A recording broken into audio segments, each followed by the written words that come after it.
How y'all doing? Welcome to our homestead. It's always a challenge for us every year to do a winter garden because it's really important to start it in the summertime or in the late summer or early fall. And at that point of the year, we're usually just picking the last remnants of our crops that did make it through that hot summer heat, and everything is usually overrun with weeds.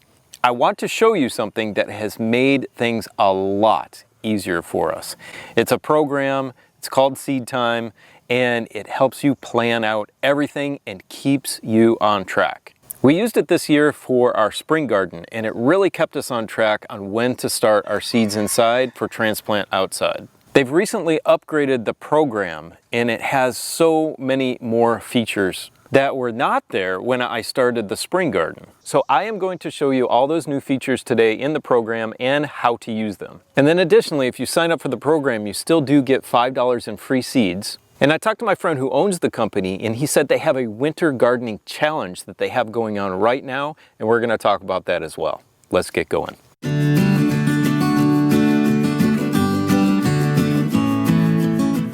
So before I head inside, I want to show you that we've done some of our bed prep for our winter garden. We've got these 4 beds going right there.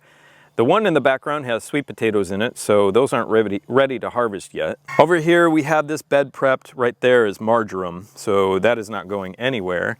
And we've got some basil and some asparagus that have crept into this other bed over here, but we still do need to get just a few weeds out of it before we start planting in it. And then I'll continue to tackle everything else and then get the greenhouse going as well. Welcome inside, and as you can see in the background, we have started some seeds already. We're going to talk about what we are starting right now for our fall garden here in East Texas, even in this ridiculous 100-degree heat.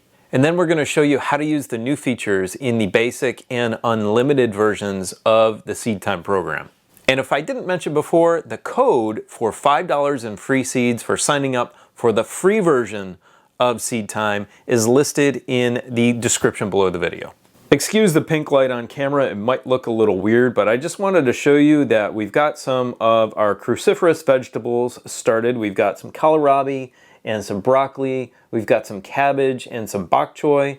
We've got some Swiss chard, and we've also got more tomatoes. Additionally, you can see I've got some seeds laid out here. Some of them I have planted in there already and started the seeds. Other ones here, I'm going to direct seed. So we have some Mizuma mustards. Those will be direct seeded in the garden. We've got some arugula, which grows incredibly well here. We have more Texas cream zipper peas, and I'll be putting in more of those very soon. We've also got Blue Lake pole beans. I usually plant the bush beans, the Blue Lake bushes, and they do incredibly well, but we're going to be planting some more pole beans, and we should just get a harvest because they do grow quick. We should just get a harvest before the cold sets in. We've got some spinaches, of course, some root crops, carrots, and there's beets in this package as well. And we have some summer squash. Now, summer squash usually does incredibly well in the early spring, and then it gets wiped out by squash bugs every year for us. But those squash bugs are gone by the end of the season, and we can replant it and get a harvest right before it gets cold. And the Seedtime program has really helped me organize and time things better. So let me show you what's in there. So if you watch my first video on this, this is basically the layout that you saw me adding to and how I added to it. If you didn't see that video, click at the video link at the top of the screen. But I wanted to show you something more. So I really wanted to upgrade to the unlimited version so you could see what was in it before you decided if it was good for you. And that includes this layout right here, which is really nice. Now, I have laid out, if you all have seen my garden, this is the basic layout of what I have so far in that garden. If we come over here and we click Layout Settings, you can put in the width and length of your garden, and that's what I've done. It's 70 by about 50 plus, 58, give or take. Over here, we've got different layers. So each one of these layers is one of these rectangles. So you can manipulate them, you can change the color, you can go here, edit, and that's that one right there. That's my asparagus, so I can fill it with a green color here because it's already planted. So that's my basic scheme. You can make your entire property and put a house on here, a tree, and all that, but I just need this layout for my garden. Over here, we've got planting locations, and I've chose rectangular, and I've just made, so I'm going to click on, or I'm going to drop and drag.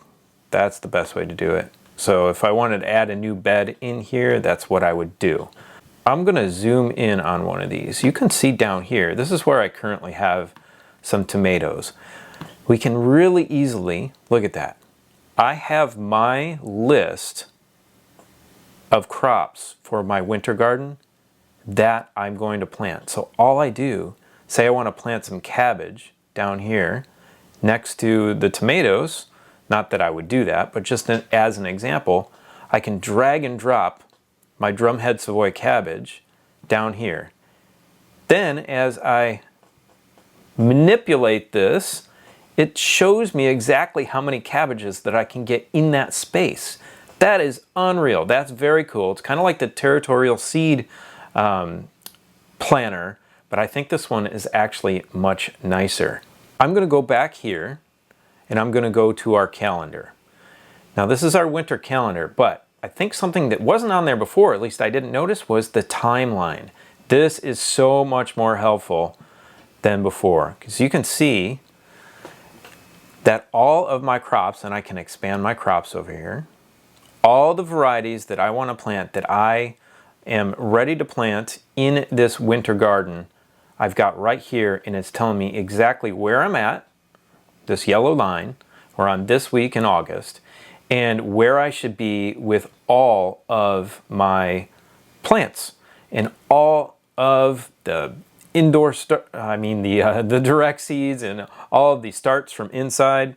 So you can see I'm behind in some things right now. In this week, right now, I should be direct seeding carrots, and I will do that.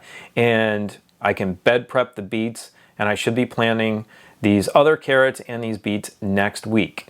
So right here, I'm going to show you, this is a great feature for the basic and unlimited plans, and that's multiple calendars.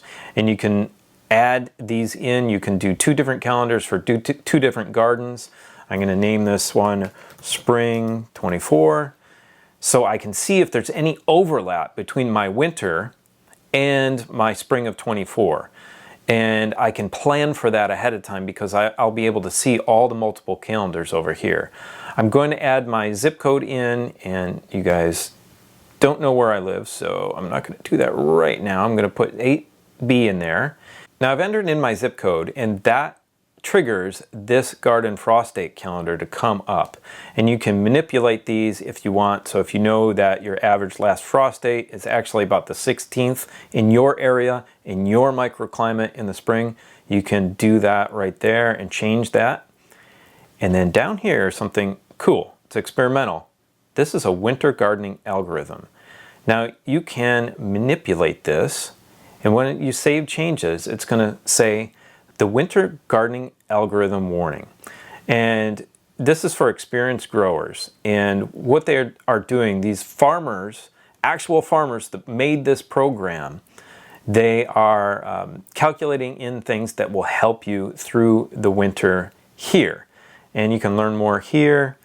You can keep the harvesting dates, or you can update what those are. And I'm going to update. So we're going to see how that works, and it's going to take us through, and I'm going to save those changes.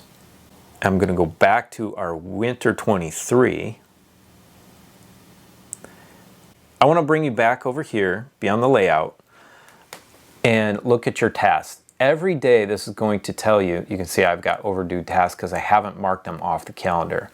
So if I do that, if I go back to the calendar here, I'll say our seeding of our tomatoes is complete. I'm going to mark that as complete. That'll mark it off. I'm going to do bed prep. I'm going to mark that as complete. It's going to mark it off. When I go to my task list over here, you see those things are marked off the list.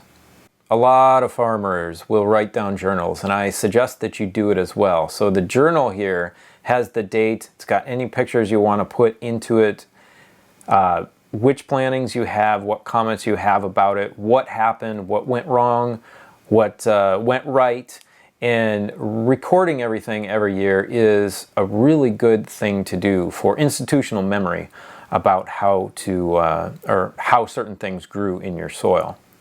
Over here is the community, and you can click on this community link. I'm not going to do it right now, but you can click on that community link and talk to actual farmers or people like you and me and figure out what's going on in their area, or if anybody's in your zone, and what's happening with their garden. All right, super great thing here is the classroom. So I just clicked on that.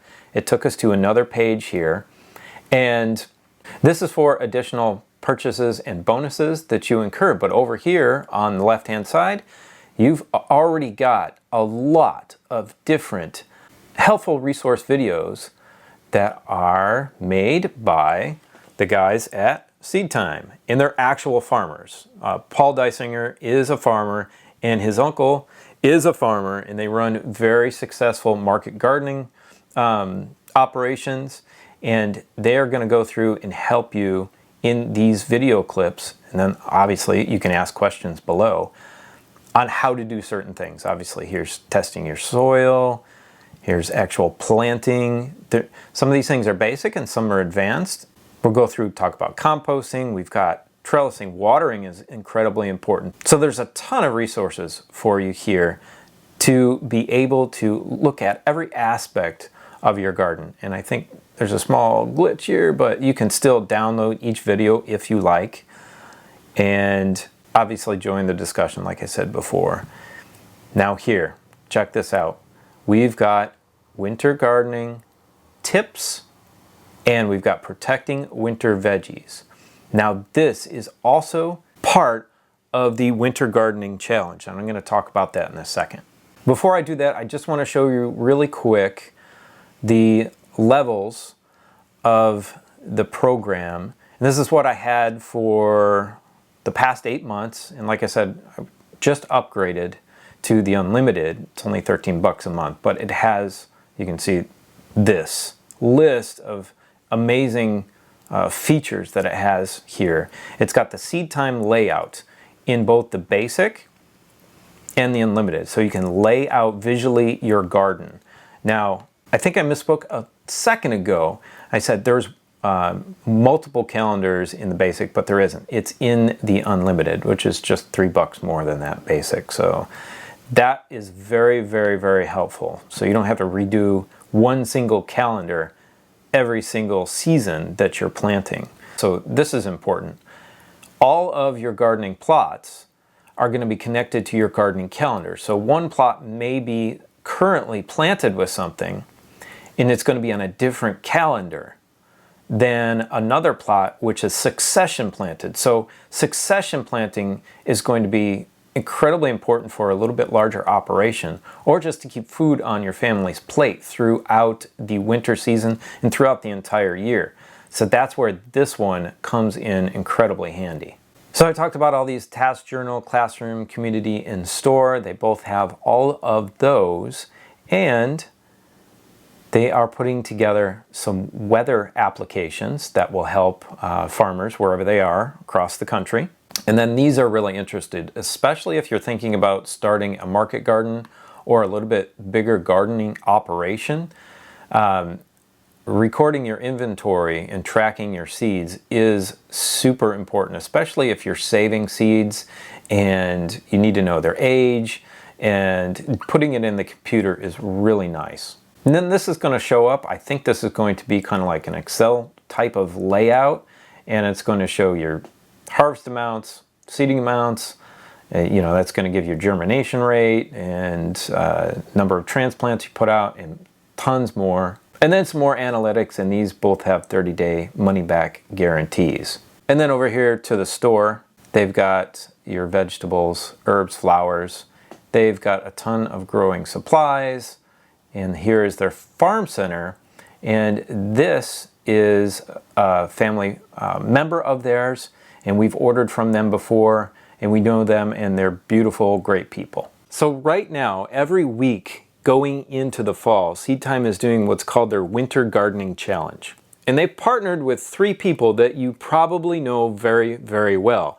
Elliot Coleman, Ray Tyler, and Michael Kilpatrick. And then of course the Dysinger family from Seedtime. And their Winter Gardening Challenge is a program to help you grow winter veggies very successfully at a very low cost and with some strategies that will help you to be successful. And a lot of those things are contained within what I just went through and showed you for our winter garden. It'll talk about things like the best veggies for your zone, how to make a very quick and cheap hoop structure to protect your crops and sometimes actually bring them completely through the winter, even if you're up in Michigan. So check that out if you decide to sign up, because now is the perfect time, right at the end of summer, as we are moving into the fall and winter. So anything that can help me organize a huge job like the task of gardening on a homestead and everything that goes with that, I am all over it. And this program is made by farmers and made by market gardeners, and it is so full of information that is so incredibly helpful. And if you use and click on our link below, for even the free version, you still get that $5 in free seeds. I hope that showing those new features on this program are helpful for you. Now go click on this video right here, which is our video on sources of nitrogen for your garden that mostly can be found around your homestead. Have a beautiful, blessed day. We'll see you next time. Bye.